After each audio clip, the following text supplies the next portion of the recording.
saya Solika Dekwi Nur Hidayah, NIM 18103090. Di dalam video ini, saya akan menjawab soal ujian tengah semester genap mata kuliah Interpersonal Skill. Untuk soal yang pertama, di dalam slide, Gandhi mengatakan bahwa mereka tidak dapat merenggut harga diri kita jika kita tidak memberikannya kepada mereka. Kalimat tersebut dapat diartikan bahwa setiap hal yang terjadi di dalam kehidupan kita merupakan keinginan kita sendiri, karena kita sendirilah yang dapat mengendalikan kehidupan ini. Begitu pula dengan harga diri. Semua itu kembali lagi pada diri kita sendiri. Cara pandang kita terhadap diri kita sendiri merupakan pengaruh yang sangat besar dalam kehidupan ini. Apakah kita ingin menjadi berhasil atau gagal? Apakah kita ingin menjadi bahagia atau sedih? Semua adalah diri kita yang dapat mengaturnya. Nah, sebagai contohnya, ini juga merupakan pengalaman pribadi saya sendiri. Dulu, saat saya masih duduk di bangku sekolah dasar, saya sering dimusuhi oleh teman sekelas saya, entah karena apa. Dan di dalam posisi itu, saya sering sedih, menangis, dan malah menjadi seseorang yang murung. Perasaan sedih inilah yang dimaksud dengan memberikan harga diri kita kepada orang lain. Karena sejatinya, jika kita tidak membiarkan rasa sedih ini masuk ke dalam diri kita dapat merasakan bahagia dengan cara yang berbeda.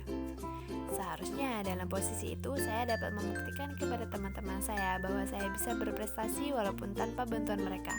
Dengan begitu, saya tidak perlu bersedih dan mereka pun tidak akan pernah bisa merenggut harga diri saya. Untuk soal yang nomor 2, yaitu mengenai pandemi yang saat ini sedang terjadi di Indonesia.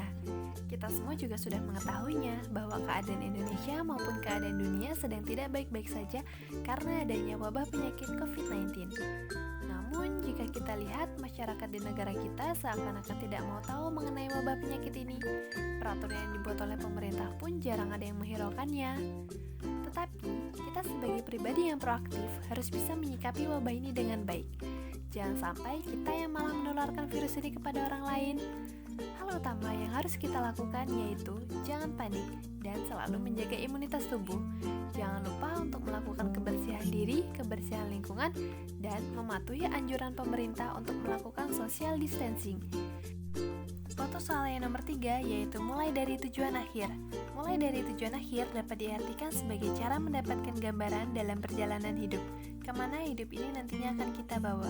Kendalikan tujuan hidup dan gambaran masa depan yang kita punya, karena kita sendirilah yang dapat menentukan arah hidup kita. Tanpa tujuan akhir, kita tidak akan memiliki sasaran hidup dan kita akan lebih cepat terpengaruh oleh orang lain. Nah, di dalam hidup ini, kita pasti banyak memiliki jalan untuk melakukan sesuatu. Kita juga memiliki banyak jalan untuk menentukan kemana kita akan berjalan. Untuk itu, kita sendirilah yang harus mengendalikan takdir kita, bukan dari kemauan orang lain. Jangan biarkan orang lain yang memutuskan kehidupan kita. Nah, salah satu yang bisa dijadikan contoh yaitu 2 tahun yang lalu, saya baru saja lulus dari sekolah menengah kejurusan. Mungkin perjalanan baru saya akan dimulai. Dari sana juga, saya harus berpikir kemana arah hidup ini akan saya bawa. Kemudian, di sini saya memilih melanjutkan kuliah dengan jurusan Teknik Informatika yang juga merupakan jurusan yang sama saat saya masih di SMK. Namun, banyak yang mengatakan bahwa kuliah dengan jurusan Teknik Informatika itu sulit, dan saya diminta untuk memilih jurusan yang lain. Tapi saya tidak mau, saya harus bisa fokus pada tujuan akhir saya yaitu memahami ilmu komputer. Dan saya tidak boleh mendengarkan perkataan orang lain.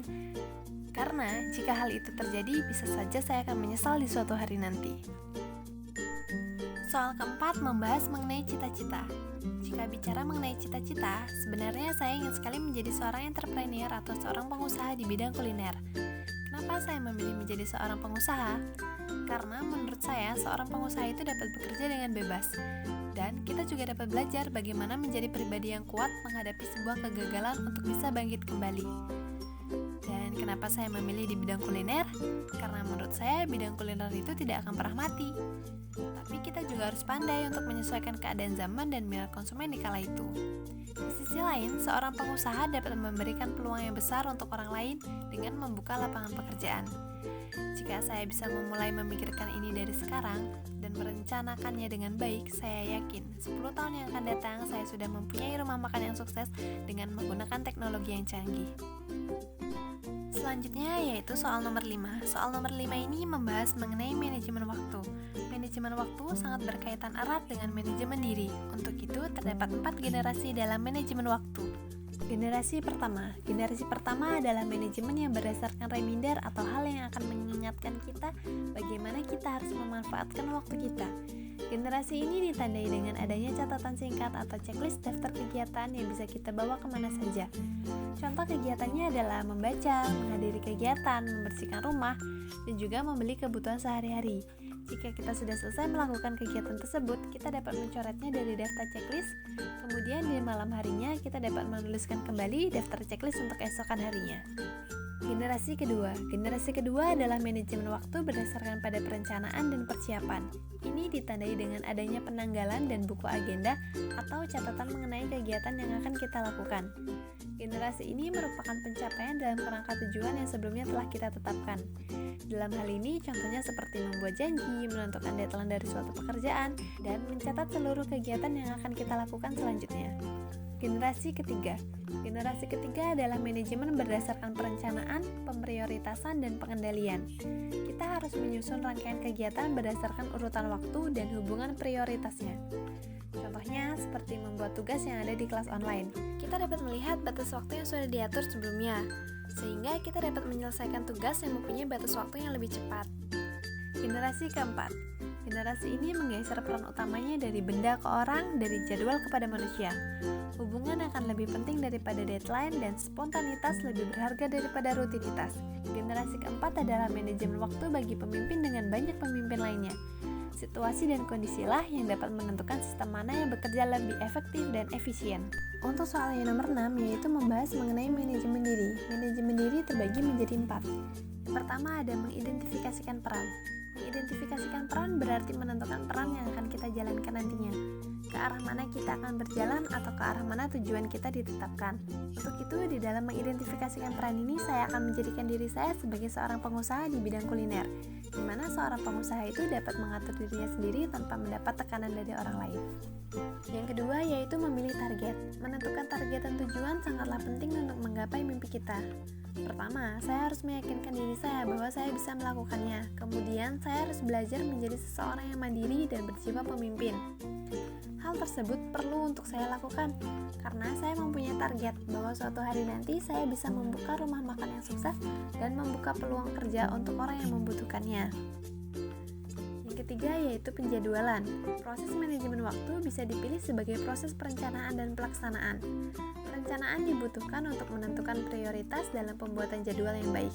Membuat daftar list kegiatan menjadi salah satu cara yang efektif untuk melakukan penjadwalan.